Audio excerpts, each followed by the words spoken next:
ಈಗಷ್ಟೇ ನಾನು ಮನ್ಸೂರೆ ನಿರ್ದೇಶನದ ದೂರ ತೀರಯಾನ ನೋಡಿದೆ. ಆಫ್ಟರ್ ಲಾಂಗ್ ಟೈಮ್ ನಾನು ಕನ್ನಡದಲ್ಲಿ ಒಂದು ರೋಡ್ ಫಿಲ್ಮ್ ನೋಡ್ತಾ ಇರೋದು, ಒಂದು ಲವ್ ಸ್ಟೋರಿ ನೋಡ್ತಾ ಇರೋದು.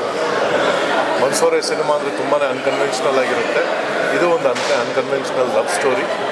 ಬಂದು ನೋಡಿ, ನಿಮ್ಮ ಕುಟುಂಬದ ಸಮೇತ ಬಂದು ಥಿಯೇಟ್ರಿಗೆ ಬಂದು ನೋಡಿ Doora Theerayana. Thank you so much. Doora Theerayana, ನಾನು ನವನ್ ಶ್ರೀನಿವಾಸ್. ಈ ಒಂದು ಎಮೋಷನ್ ಜರ್ನಿ ನೋಡ್ಕೊಬಂದು, ಅಂದರೆ ಮಾತುಗಿಂತ ದೂರ ತೀರಯಾನ ಅಂದಾಗ ನನಗೆ ಮ್ಯೂಸಿಕಲಿ ಇಡೀ ಫಿಲ್ಮು ಬೇರೆ ಥರದೊಂದು ಲೋಕಕ್ಕೆ ಕರ್ಕೊಂಡು ಹೋಯಿತು. ಅಂದರೆ ಮದುವೆ, ನಾವು ಫಿಲ್ಮ್ ಅಂದಾಗ ಲವ್ ಇನ್ನೊಂದು ಬೇರೆ ದೃಷ್ಟಿಕೋನದಲ್ಲಿ ನೋಡ್ತಾಯಿದ್ವು. ಬಟ್ ಈ ಫಿಲ್ಮ್ ಮದುವೆ ರಿಯಲ್ ಲೈಫ್ ಹೆಂಗಿರ್ಬೋದು, ಹುಡುಗ ಹುಡುಗಿ ಲೈಫ್ ಹೆಂಗಿರ್ಬೋದು ಅನ್ನೋದನ್ನು ಬೇರೆ ಥರನೇ ಒಂದು ಅನುಭವ ಕೊಡ್ತು. ಥ್ಯಾಂಕ್ ಯು ಮನ್ಸೂರೆ ಸರ್ ಈ ಥರದೊಂದು ಫಿಲ್ಮ್ ಕೊಟ್ಟಿದ್ದಕ್ಕೆ. Thank you. ಒಂದು ದೀರ್ಘ ಉಸಿರಾಟ ತೊಗೊಂಡು ನಾನು ಮಾತು ಶುರು ಮಾಡಬೇಕು ಅನಿಸುತ್ತೆ. ಈಗ ತಾನೇ ದೂರ ತೀರಯಾನ ಸಿನಿಮಾ ನೋಡ್ಕೊಂಡು ಹೊರಗಡೆ ಬಂದೆ. ನನಗೆ ಫಸ್ಟ್ ಕೂತಾಗಿಂದ ಅನಿಸಿದ್ದು it's a feel good subject. ನಿಜವಾಗ್ಲೂ ಜರ್ನಿ ಎಷ್ಟು ಇಂಪಾರ್ಟೆಂಟ್ ಆಗುತ್ತೆ, ಒಬ್ರನ್ನೊಬ್ರು ಅರ್ಥ ಮಾಡ್ಕೊಳ್ಳೋದು ಎಷ್ಟು ಇಂಪಾರ್ಟೆಂಟ್ ಆಗುತ್ತೆ. ಆ್ಯಂಡ್ ಈಗಿನ ಜನ್ರೇಷನಲ್ಲಿ ತುಂಬ ನ್ಯಾಚುರಲ್ ಆಗಿ ಕನೆಕ್ಟ್ ಆಗುವಂಥ ಒಂದು ಸಿನಿಮಾ ಅಂತ ಹೇಳಿ ತಪ್ಪಾಗಲ್ಲ. So captain of the ship ನಿಜವಾಗ್ಲೂ ಅವರು ಈಗಾಗಲೇ ಪ್ರೂವ್ ಮಾಡಿದಂತಹ ಒಬ್ಬ strong director. Content oriented subject ಇಲ್ಲ ಅಂತ ಯಾರ್ಯಾರು ಹಾತೊರಿತಾ ಇರ್ತೀರೋ ಅಂಥ ಬ್ಯೂಟಿಫುಲ್ ಕಂಟೆಂಟ್ ಇರೋವಂತಹ ತುಂಬ ರಿಯಲಿಸ್ಟಿಕ್ ಆಗಿ ನಾವು ಕನೆಕ್ಟ್ ಆಗೋ ಸಿನಿಮಾ ಅಂದರೆ it is Doora Theerayana. The cinematography it's like top notch. Beautiful ಆಗಿ ಲೊಕೇಶನ್ಸ್ನ ಕ್ಯಾಪ್ಚರ್ ಮಾಡಿದ್ದಾರೆ.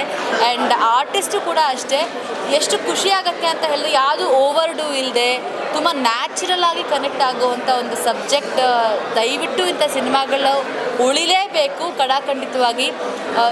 ಬ್ಯೂಟಿಫುಲಿ ಕ್ರಾಫ್ಟೆಡ್ ಸಿನಿಮಾ ಅಂದರೆ ದೂರ ತೀರಯಾನ. ಈ ವೀಕೆಂಡ್ ಪ್ಲ್ಯಾನ್ ಯಾವುದು ಅಂತ ಹೇಳಿದರೆ ನಿಮ್ಮದು ದೂರ ತೀರಯಾನಕ್ಕೆ ಹೋದರೆ ನಿಮಗೆ ನೀವೇ ಅರ್ಥ ಮಾಡ್ಕೊಳ್ಳುವಂಥ ಒಂದು ಸಂದರ್ಭ ಸಿಗುತ್ತೆ. So all the very best. Beautifully made cinema. Thank you so much. Doora Theera Yaana cinema ಅದ್ಭುತವಾಗಿದೆ. ಸಿನಿಮಾಟೋಗ್ರಫಿ ಫಸ್ಟ್ ಆಫ್ ಆಲ್ ಸಖತ್ ಇಷ್ಟ ಆಯಿತು. DOP ಸರ್ ಮೇಲೆ ಲವ್ ಆಗುತ್ತೆ ಫಸ್ಟಿಗೆ ನಿಮಗೆ ನೋಡಿದ ತಕ್ಷಣ. ನನ್ನ ಪಕ್ಕದಲ್ಲಿ ಒಂದಷ್ಟು ಜನ ಆಡಿಯನ್ಸ್ ಕೂತಿದ್ರು. ಅವರು ಆ ಸೀನರಿ ಬಂದ ತಕ್ಷಣ ವಾವ್ ಏನು ಶಾರ್ಟ್ ಗುರು ಅಂತೆಲ್ಲ ಮಾತಾಡ್ತಿದ್ರು. ಆ್ಯಂಡ್ ಆಲ್ಸೋ ನಿಮಗೆ ಕಥೆನೂ ಅಷ್ಟೇ ಚೆನ್ನಾಗಿ ತೊಗೊಂಡು ಹೋಗುತ್ತೆ. ನಿಮಗೆ ಪರ್ಸ್ನಲಿ ತುಂಬ ಕನೆಕ್ಟ್ ಆಗುತ್ತೆ. ಮತ್ತು ನನಗೆ ಹೀರೋ ಮೇಲೆ ಸಖತ್ ಲವ್ ಆಯಿತು. ಸಕ್ಕದಾಗಿ ಇದ್ದಾರೆ ಹೀರೋ ಹೀರೋಯಿನ್ ಇಬ್ಬರು ಕೂಡ. ಪೇರ್ ತುಂಬ ಚೆನ್ನಾಗಿದೆ. ಆನ್ ಸ್ಕ್ರೀನ್ ಯಾವ ಥರ ಒಂದು ಸಿನಿಮಾನ ಪ್ರೆಸೆಂಟ್ ಮಾಡಬೇಕೋ ಅದನ್ನು ಪರ್ಫೆಕ್ಟಾಗಿ ಅರ್ಥ ಮಾಡಿಕೊಂಡು ಐ ಥಿಂಕ್ ಟೇಬಲ್ ವರ್ಕ್ ತುಂಬ ಚೆನ್ನಾಗಿ ಮಾಡಿ ಅದಾದಮೇಲೆ ಅವರು ಫ್ಲೋರಿಗೆ ಹೋಗಿದ್ದಾರೆ ಅಂತ ಅನಿಸುತ್ತೆ. ಶೂಟಿಂಗ್ ಮಾಡಿದ್ದಾರೆ ಅನಿಸುತ್ತೆ. ಶರತ್ ಲೋಹಿತ್ ಅಶ್ವ ಸರ್ ಪ್ರತಿಯೊಬ್ಬರು ಸೀನಿಯರ್ ಆರ್ಟಿಸ್ಟ್ಗಳು ಜಸ್ಟ್ ಹಿಂಗೆ ಬಂದು ಹೋದ್ರೂ ಅಷ್ಟು ಒಂದು ಮೊಮೆಂಟ್ನ ಕ್ರಿಯೇಟ್ ಮಾಡ್ತಾರೆ ಇಡೀ ಸಿನಿಮಾದಲ್ಲಿ. ಆ್ಯಂಡ್ ಶ್ರುತಿ ಹರಿಹರನ್ ಸರ್ನು ಕೂಡ ಮ್ಯಾಮ್ನೂ ಕೂಡ ನೋಡಿದೆ. ಅವರು ಕೂಡ ಅಷ್ಟೇ ಚೆನ್ನಾಗಿ ಬ್ಯೂಟಿಫುಲ್ಲಾಗಿ ಆ್ಯಕ್ಟ್ ಮಾಡಿದ್ದಾರೆ. ಇಡೀ ಸಿನಿಮಾ ತುಂಬ ಕಣ್ಣಿಗೆ ತಂಪು ಅಂತ ಅನಿಸುತ್ತೆ, ಅಷ್ಟು ಬ್ಯೂಟಿಫುಲ್ ಆಗಿದೆ. ಸೀನರೀಸು, ಟ್ರಕ್ಕಿಂಗು ಅಥವಾ ಎಲ್ಲಾದರೂ ಟ್ರಿಪ್ ಹೋಗ್ಬೇಕಂತ ಸೀನರೀಸ್ನ ನೋಡಬೇಕು. ಜೊತೆಗೆ ಕಥೆನೂ ಅದೇ ರೀತಿ ನಿಮಗೆ ತೊಗೊಂಡು ಹೋಗುತ್ತೆ. So all the very best. ಇಡೀ ತಂಡ ಎಷ್ಟು ಒಗ್ಗಟ್ಟಾಗಿ ಇಲ್ಲಿ ಬಂದು ಸಿನಿಮಾ ಪ್ರಮೋಷನ್ ಮಾಡ್ತಿದ್ದೀರಾ, ಅಷ್ಟೇ ಒಗ್ಗಟ್ಟಾಗಿ ಈ ಒಂದು ಸಿನಿಮಾದ ಸಕ್ಸಸ್ ಮೀಟ್ಗೂ ಕೂಡ ನೀವೆಲ್ಲರೂ ಕೂಡ ಒಟ್ಟಿಗೆ ಸಿಗಬೇಕು. ಇಂಥ ಕನ್ನಡ ಸಿನಿಮಾನ ಥಿಯೇಟ್ರಿಗೆ ಬಂದು ನೋಡಿ, ಅದಕ್ಕೂ ಒಳ್ಳೆ ಮಜಾ ಇರುತ್ತೆ, ಎಂಜಾಯ್ಮೆಂಟ್ ಇರುತ್ತೆ. ಮನೇಲಿ ಕೂತು ಮೊಬೈಲಲ್ಲಿ ಅಥವಾ TV ಬರೋವರೆಗೂ ದಯವಿಟ್ಟು ಕಾಯಬೇಡಿ. Please do come and watch it. It's amazing movie. Thank you so much. ನಾನು ಅಶ್ವಿನ್ ಹಾಸನ, ಆ್ಯಕ್ಟರ್. ದೂರ ತೀರಯಾನ ಈಗಿನ್ನು ನೋಡ್ಕೊಂಬಂದೆ, ಹೌಸ್ಫುಲ್ ಶೋ. ಆ್ಯಕ್ಚುಲಿ ಇದು ನಾನು 2ನೇ ಸರಿ ನೋಡ್ತಿರೋದು. ಫಸ್ಟ್ ಟೈಮ್ ನೋಡಿದಾಗ ಸ್ವಲ್ಪ ಅರ್ಥ ಆಯಿತು. ಯಾಕೆ ಅಂದರೆ ಇದು ನನ್ನ ಪರ್ಸನಲ್ ಪ್ರಾಬ್ಲಮ್ಮು. ನನಗೆ ಲವ್ ಸಿನಿಮಾಗಳು ನಾನು ಹೆಚ್ಚು ನೋಡಿಲ್ಲ, ಹೆಚ್ಚು ಫಾಲೋ ಮಾಡಲ್ಲ. ಹಾಗಾಗಿ ಅದ್ರ ಬಗ್ಗೆ ಅಷ್ಟು ನನ್ನ ಥ್ರಿಲ್ಲರ್ ಸ್ವಲ್ಪ ಇಂಟ್ರೆಸ್ಟೆಡ್ ನನಗೆ. ಸ್ಟಿಲ್ ನಾನು ಮೊನ್ನೆ ನೋಡಿದಾಗ ಒಂಥರ ಅನ್ನಿಸ್ತು, ಇವತ್ತು ನೋಡಿದೆ ಇನ್ನೊಂಥರ ಲೇಯರ್ ಓಪನ್ ಆಗಿದೆ. Mansore sir is one of my favourite director ಕನ್ನಡದಲ್ಲಿ. ಸೊ ಅವರು ಈ ಸಿನಿಮಾ ಮಾಡಿರೋದೇ ವಾವ್ ಅನಿಸುತ್ತೆ. ಯಾಕೆಂದರೆ ಅವರು ಮಾಡ್ಕೊಂಬಂದಿರೋ ಕಂಟೆಂಟ್ ಓರಿಯೆಂಟೆಡ್ ಸಿನಿಮಾಗಳಲ್ಲಿ ಇದು ಕಂಟೆಂಟ್ ಓರಿಯೆಂಟೆಡೇ, but it's related to heart. So ಹಾಗಾಗಿ ರಿಲೇಷನ್ಶಿಪ್ ಈಸ್ ಕಾಂಪ್ಲಿಕೇಟೆಡ್. ಸೊ ಇದನ್ನು ಈ ಸಿನಿಮಾನ ನೋಡೇನೆ ಆಸ್ವಾದಿಸ್ಬೇಕೆ ಹೊರತು ನಮ್ಮ ಮಾತುಗಳಲ್ಲಿ ಹೇಳಿದ್ರೆ ಅರ್ಥ ಆಗುತ್ತೆ ಬಟ್ ಅರ್ಥ ಆಗಲ್ಲ. ಬಟ್ ತುಂಬ ಚೆನ್ನಾಗಿ ಮಾಡಿದ್ದಾರೆ. ಆಲ್ ಲೀಡ್ ಆ್ಯಕ್ಟ್ರಸ್ ವಿಜಯ್ ಇರ್ಬೋದು, ಪ್ರಿಯಾಂಕ್ ಅವ್ರು ಇರ್ಬೋದು, and all actors, technicians, cinematography absolutely amazing. ನನ್ನ ಪ್ರಕಾರ ನಾವೆಲ್ಲ 80s ಬಾರ್ನ್ ಅಂದರೆ ಈಗ ಪ್ರೆಸೆಂಟ್ ಜನ್ರೇಷನ್ಗೆ it's an classic cinema and it's a must watch cinema for present generation. So it's a must watch for present generation. Theerayana ಅಂತ ಇಟ್ಟಿದ್ರೆ ತುಂಬ apt ಆಗಿರೋದು ಅಂತ ಅನ್ನಿಸ್ತಾ ಇದೆ. ಬಟ್ ಏನು ಇತ್ತೀಚೆಗೆ ಯಾರೋ ಕಣ್ಣಾಕ್ಬಿಟ್ಟಿದ್ದಾರೆ ಅಂತ ಅನಿಸುತ್ತೆ ಚಿತ್ರದುರ್ಗಕ್ಕೆ.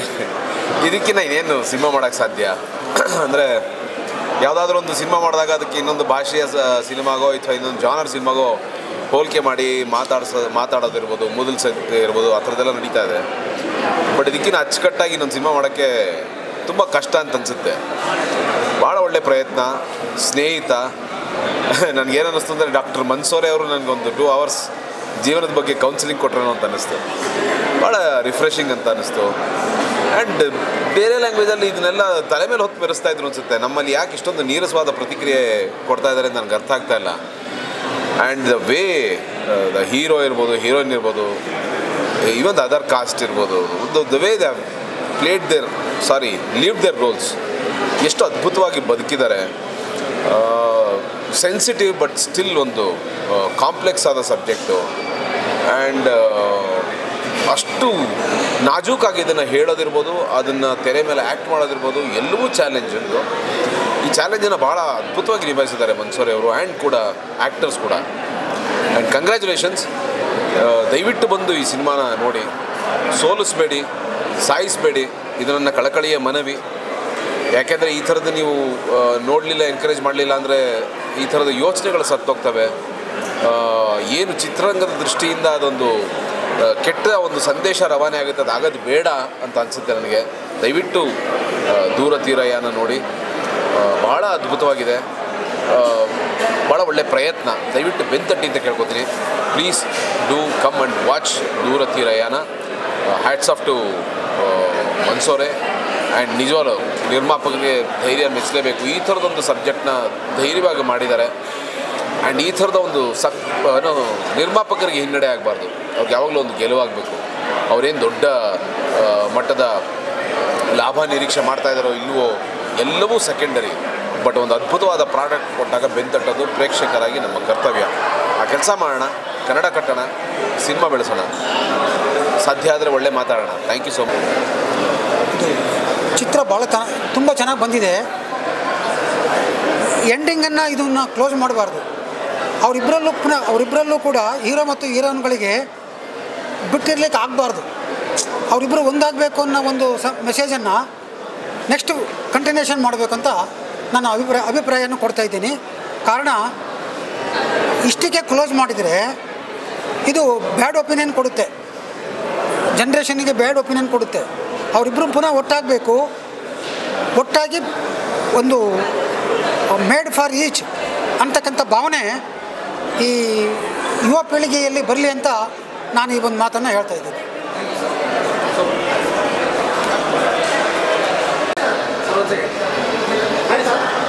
ಎಲ್ರಿಗೂ ನಮಸ್ಕಾರ. ಈಗಷ್ಟೇ ದೂರ ತೀರಯಾನ ಅನ್ನುವ ಒಂದು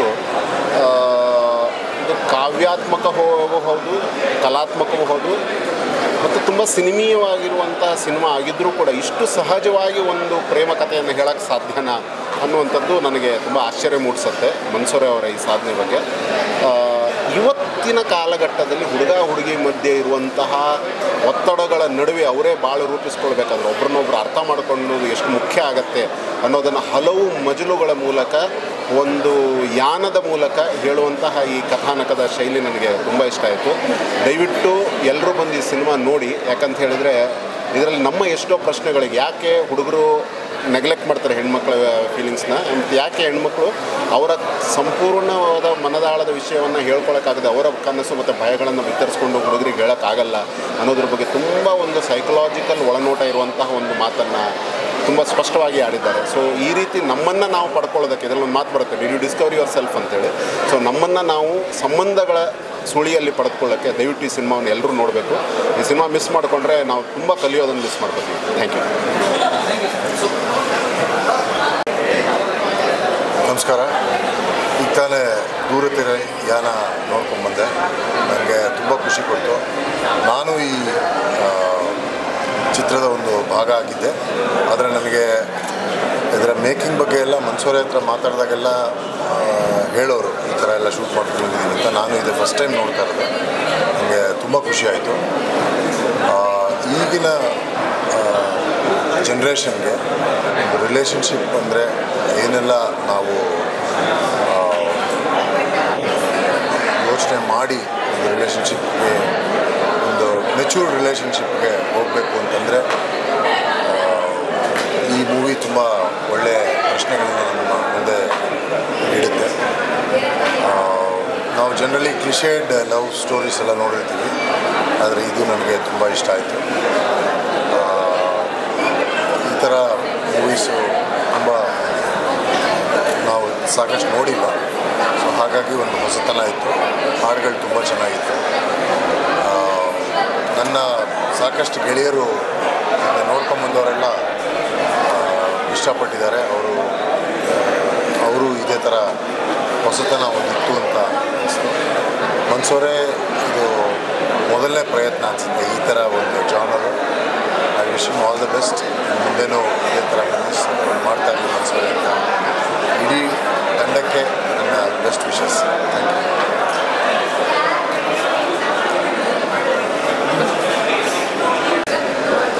ಎಲ್ಲರಿಗೂ ನಮಸ್ಕಾರ. ಈಗ ತಾನೇ ಮನ್ಸೂರೆ ಅವರ ದೂರತೀರ ಯಾನ ಚಿತ್ರವನ್ನು ನೋಡಿಕೊಂಡು ಬರ್ತಾಯಿದ್ದೀನಿ ಕುಟುಂಬದ ಸಮೇತ. ಹೇಳಬೇಕು ಅಂತಂದರೆ ಮನ್ಸೂರೆ ನನ್ನ ಅಚ್ಚುಮೆಚ್ಚಿನ ನಿರ್ದೇಶಕ. ಬಹಳಷ್ಟು ಅವರ ಎಲ್ಲ ಚಿತ್ರಗಳನ್ನು ನಾನು ನೋಡಿದ್ದೇನೆ, ಖುಷಿಪಟ್ಟಿದ್ದೇನೆ. ಆಮೇಲೆ ಒಂದು ರೀತಿಯ ಅನ್ಕನ್ವೆನ್ಷನಲ್ ನಿರ್ದೇಶಕರು ಅಂತಂದರೆ ತಪ್ಪಾಗಲಾರದು. ಯಾಕೆಂತಂದರೆ ಅವರು ತಗೊಳ್ಳುವ ಪ್ರತಿಯೊಂದು ಸಬ್ಜೆಕ್ಟ್ ಕೂಡ ವಿಶೇಷವಾಗಿರುತ್ತೆ, ವಿಭಿನ್ನವಾಗಿರುತ್ತೆ. ಆ್ಯಂಡ್ ಈ ಚಿತ್ರವೂ ಕೂಡ ಒಂದು ಬೇರೆ ಜಾನರಲ್ಲಿ ಮಾಡಿದ್ದಾರೆ. ಇಲ್ಲಿ ಒಂದು ಲವ್ ಸ್ಟೋರಿ ಅಂತ ಹೇಳ್ಬೋದು, ಅಥವಾ ಸಂಬಂಧಗಳ ಬಗೆಗಿನ ಒಂದು ಚಿತ್ರ ಅಂತ ಹೇಳ್ಬೋದು, ಸಂಬಂಧಗಳ ಒಂದು ಯಾನ ಅಂತ ಹೇಳ್ಬೋದು. ಪ್ರತಿಯೊಬ್ಬರು ಒಟ್ಟಿನಲ್ಲಿ ಒಂದು ಪ್ರೇಮಿಗಳಾಗ್ಬೋದು ಅಥವಾ ಕುಟುಂಬಸ್ಥರಾಗ್ಬೋದು, ಬಹಳಷ್ಟು ವರ್ಷಗಳು ಜೊತೆಲಿದ್ದು ಸಂಸಾರ ನಡೆಸಿದಂಥವ್ರಾಗ್ಬೋದು, ಪ್ರತಿಯೊಬ್ಬರು ಅವರವರ ಮನಸ್ಸಿನ ಆಳಕ್ಕೆ ತಮ್ಮನ್ನು ತಾವು ಕಂಡುಕೊಳ್ಳೋದಕ್ಕೆ ಸಾಧ್ಯ ಮಾಡುವಂತಹ ಚಿತ್ರ. ಎಷ್ಟೋ ಸಾಮಾನ್ಯವಾಗಿ ಜನಗಳು ಬದುಕಿನ ಒಂದು ರೀತಿ ಸವಸಿಬಿಟ್ಟಿರ್ತಾರೆ, ಹೋಗ್ಬಿಟ್ಟಿರ್ತಾರೆ. ಅದು ಕೆಲವೊಮ್ಮೆ ಎಲ್ಲೋ ಒಂದು ಅಡ್ಜಸ್ಟ್ಮೆಂಟಿನ ಅಥವಾ ತ್ಯಾಗ ಮಾಡುವಂತಹ ಜೀವನವನ್ನು ನಡೆಸ್ಬಿಟ್ಟಿರ್ತಾರೆ. ಎಲ್ಲೋ ತಮ್ಮ ಖುಷಿಯನ್ನು ಒತ್ತೆ ಇಟ್ಟೋ ಅಥವಾ ಬದಿಗಿಟ್ಟೋ ನಡೆಸ್ತಾ ಹೋಗಿರ್ತಾರೆ. ಎಲ್ಲೋ ತಮ್ಮಿಂದ ಇನ್ನೊಬ್ಬರಿಗೆ ಖುಷಿ ಕೊಡುವಂಥದ್ದಾಗಲಿ ಅಥವಾ ಬೇರೆಯವರಿಂದ ಪಡ್ಕೊಳ್ಳುವಂಥದ್ದಾಗಲಿ ಈ ಥರದ ಒಂದು ಇದು ಪರಿಪಾಠ ಆಗಿರೋದಿಲ್ಲ. ಸೊ ಚಿತ್ರ ನಮ್ಮನ್ನು ನಾವು ಪ್ರಶ್ನೆ ಮಾಡಿಕೊಳ್ಳುವಂತಹ, ನಮ್ಮನ್ನು ನಾವು ಹುಡುಕೊಳ್ಳುವಂತಹ ಒಂದು ಯಾನಕ್ಕೆ ಕರ್ಕೊಂಡು ಹೋಗುತ್ತೆ. ಅದು ಇಲ್ಲಿ ಭಾಳ ಯಶಸ್ವಿಯಾಗಿ ಕೆಲಸ ಮಾಡಿ. ಬರೀ ಈ ಒಂದು ಸಂಬಂಧಗಳ ಯಾನ ಅಲ್ಲ, ಇಲ್ಲಿ ಇದೊಂದು ಮ್ಯೂಸಿಕಲ್ ಜರ್ನಿ ಕೂಡ, ಒಂದು ಮ್ಯೂಸಿಕಲ್ ಫಿಲ್ಮ್ ಅಂತ ಕೂಡ ನನಗೆ ಈ ಸಿನಿಮಾ ಅನ್ನಿಸ್ತು. ಒಟ್ಟಾರೆಯಾಗಿ ಕಲಾವಿದರಾಗಿ ಕೂಡ ನಾವು ಈ ಚಿತ್ರದಲ್ಲಿ ನಾವು ಪಾತ್ರಗಳನ್ನು ಮಾಡಿದರೂ ಕೂಡ ನಮ್ಮನ್ನು ಎಷ್ಟರ ಮಟ್ಟಿಗೆ ತೊಡಗಿಸ್ಕೊಂಡು ಹೋಯಿತು ಅಂತಂದರೆ, ಒಂದು ಸಾರಿ ಅಲ್ಲ ಮತ್ತೊಂದು ಸಾರಿ ಮಗದೊಮ್ಮೆ ಬಂದು ಈ ಚಿತ್ರವನ್ನು ನೋಡಬೇಕು ಅಂತ ನನಗೆ ಈ ಚಿತ್ರದಲ್ಲಿ ಒಬ್ಬ ಕಲಾವಿದನಾಗಿ ಕೂಡ ಅನಿಸಿದೆ. ಬಹಳ ಅದ್ಭುತವಾದ ಒಂದು ಕಾನ್ಸೆಪ್ಟನ್ನು ತಗೊಂಡು ಅಷ್ಟೇ ಚೆನ್ನಾಗಿ ಇದನ್ನು ಮನ್ಸೂರೆ ನಿರೂಪಣೆ ಮಾಡಿದ್ದಾರೆ, ನಿರ್ದೇಶನ ಮಾಡಿದ್ದಾರೆ. ಈ ಚಿತ್ರವನ್ನು ಯಾಕೆಂತಂದರೆ ಬಹಳಷ್ಟು ಸಿನಿಮಾಗಳು ಬರುತ್ತೆ ಬೇರೆ ಬೇರೆ ರೀತಿಯ ಕಮರ್ಷಿಯಲ್ ಇದನ್ನ ಎಲಿಮೆಂಟ್ಸ್ನ ಇಟ್ಕೊಂಡು. ಈ ಚಿತ್ರ ನಮ್ಮನ್ನು ನಿಜವಾಗ್ಲೂ ತೊಡಗಿಸ್ಕೊಳ್ಳುತ್ತೆ, ಕಾಡುತ್ತೆ, ನಮ್ಮನ್ನು ನಾವು ಹುಡ್ಕೊಳ್ಳೋ ಹಾಗೆ ಮಾಡುತ್ತೆ. ಎಲ್ಲರೂ ಬಂದು ಈ ಚಿತ್ರವನ್ನು ನೋಡಿ ಹರಿಸಿ ಕನ್ನಡದ ಮಟ್ಟಿಗೆ ಈ ನಡುವೆ ಬಂದಿರುವಂತಹ ಒಂದು ಅದ್ಭುತವಾದ ಚಿತ್ರ.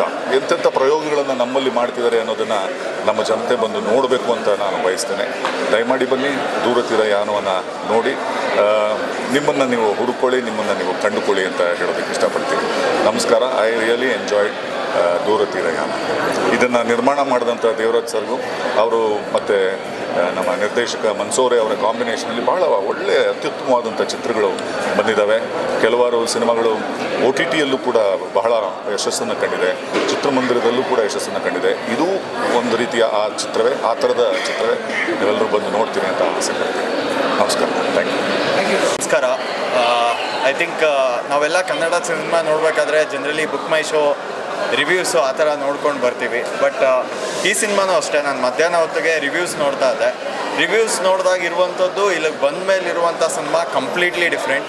ದಯವಿಟ್ಟು ರಿವ್ಯೂಸ್ಗೆ ಮೋಸ ಹೋಗಬೇಡಿ ಅಂತ ಹೇಳೋಕ್ಕೆ ಇಷ್ಟಪಡ್ತೀನಿ. ಯಾಕಂದರೆ ಅಲ್ಲಿ ರಿವ್ಯೂ ನೋಡಿದಾಗ ನಿಮಗೆ 6.9, 7 ಆ ಥರ ಇದೆ. ಬಟ್ ಹೌದಾ, ಮನ್ಸೂರೆ ಅವರ ಹಿಂದಿನ ಸಿನಿಮಾಗಳನ್ನೆಲ್ಲ ನೋಡಿದ್ದೀನಿ, ಅದು ತುಂಬ ಡಿಫ್ರೆಂಟ್ ಆಗಿತ್ತು. ಇದು ಯಾಕೆ ಹಿಂಗಿದೆ ಅನ್ನೋದೊಂದು ಪ್ರಶ್ನೆ ಕಾಡ್ತಾ ಇತ್ತು. ಆ ರೀಸನ್ಗೋಸ್ಕರ ಇವತ್ತು ನನ್ನ 2.5 hours ಸ್ಪೆಂಡ್ ಮಾಡಿಬಿಟ್ಟು ಇಲ್ಲಿ ಬಂದು ಸಿನಿಮಾ ನೋಡ್ತಾ ಇದ್ದೀನಿ. I think one of the wonderful experience ಅಂತ ಹೇಳೋಕ್ಕೆ ಇಷ್ಟಪಡ್ತೀನಿ. ತುಂಬ ಡಿಫ್ರೆಂಟ್ ಎಕ್ಸ್ಪೀರಿಯನ್ಸ್. ಆ್ಯಂಡ್ ಯಾವುದೇ ಸ್ಪಾಯ್ಲರ್ ಬಿಟ್ಕೊಡದೆ ಒಂದು ವಿಷಯ ನನಗೆ ಸಿಕ್ಕಾಪಟ್ಟೆ ಇಷ್ಟ ಆಗಿರೋದೇನೆಂದರೆ, ಪ್ರತಿಯೊಬ್ಬ ಆರ್ಟಿಸ್ಟ್ಗಾಗಲಿ, ಒಬ್ಬ ಆ್ಯಂಕರ್ಗಾಗಲಿ, ಒಬ್ಬ ಕ್ಯಾಮ್ರಾಮನ್ಗಾಗಲಿ ಅವಕಾಶ ಅನ್ನುವಂಥದ್ದು ಭಾಳ ಮುಖ್ಯ. ಆದರೆ ಆ ಅವಕಾಶ ಸ್ಟಾರ್ಟ್ ಆಗೋದು ಇನಿಷಿಯಲಿ ಫಸ್ಟ್ ಒಂದು ಫ್ರೆಶ್ ಫೇಸಿಂದ ಅಥವಾ ಒಂದು ನ್ಯೂ ಆಪರ್ಚುನಿಟಿಯಿಂದ. ಆ ಒಂದು ನ್ಯೂ ಅಪರ್ಚುನಿಟಿನ ಕೊಡೋದಕ್ಕೆ ಈ ಒಂದು ಫೀಮೇಲ್ ಕ್ಯಾರೆಕ್ಟರ್ ಯಾವ ರೀತಿ ಹೋಗಿ ಅಪ್ರೋಚ್ ಮಾಡುತ್ತೆ, ಅದಾದಮೇಲೆ ಆ ಮೇಲ್ ಕ್ಯಾರೆಕ್ಟರ್ಗೆ ಯಾವ ಥರ ಒಂದು ಅಪರ್ಚುನಿಟಿ ಸಿಗುತ್ತೆ, ಆ ಟ್ವಿಸ್ಟ್ ನನಗಂತೂ ಸಿಕ್ಕಾಪಟ್ಟೆ ಮನಸ್ಸಿಗೆ ತುಂಬ ಹತ್ತಿರ ಆಯಿತು. ತುಂಬ ಎಂಗೇಜಿಂಗ್ ಆಗಿ ಅನಿಸ್ತು. And I think every relationship can have a happy ending. Along with that can also have a very smart and wise ending ಅಂತಾರಲ್ಲ, ಆ ರೀತಿ ಈ ಒಂದು ಸಿನಿಮಾದಲ್ಲಿ ಒಂದು ಸ್ಮಾರ್ಟ್ ವೈಸ್ ಎಂಡಿಂಗ್ ಅನಿಸ್ತು. ಎಲ್ರಿಗೂ ನಾವು ಒಂದು ಸಿನಿಮಾ ನೋಡ್ತಾ ಹ್ಯಾಪಿ ಎಂಡಿಂಗ್ ಇರಬೇಕು, ಚೆನ್ನಾಗಿ ಇಬ್ಬರು ಒಡಗಾಗಬೇಕು ಅನ್ನೋ ಆಸೆ ಇರುತ್ತೆ. ಬಟ್ ಈ ಸಿನಿಮಾದಲ್ಲಿ ಸ್ವಲ್ಪ ಟ್ವಿಸ್ಟ್ ಇದೆ. ಆ ಟ್ವಿಸ್ಟ್ ಏನು ಅಂತ ತಿಳ್ಕೊಬೇಕಂದ್ರೆ ದಯವಿಟ್ಟು ಎಲ್ಲರೂ ಬಂದು ಚಿತ್ರಮಂದಿರದಲ್ಲೇ ಸಿನಿಮಾ ನೋಡಿ. ಜೊತೆಗೆ ಇಬ್ಬರು ಹೊಸ ಆರ್ಟಿಸ್ಟ್ಗಳು ತುಂಬ ಚೆನ್ನಾಗಿ ಆ್ಯಕ್ಟ್ ಮಾಡಿದ್ದಾರೆ. ಮತ್ತು ಮನ್ಸೂರೆ ಅವರ ಡೈರೆಕ್ಷನ್ ಬಗ್ಗೆ ಕೇಳೋದೇ ಬೇಡ.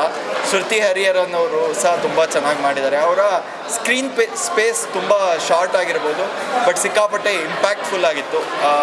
ಸೊ ಕನ್ನಡ ಚಿತ್ರವನ್ನು ದಯವಿಟ್ಟು ಉಳಿಸಿ ಮತ್ತು ಬೆಳೆಸಿ, ಎಲ್ಲ ಕನ್ನಡಿಗರ ಕೈಲಿದೆ ಅಂತ ಹೇಳೋಕ್ಕೆ ಇಷ್ಟಪಡ್ತೀನಿ. ನಮಸ್ಕಾರ.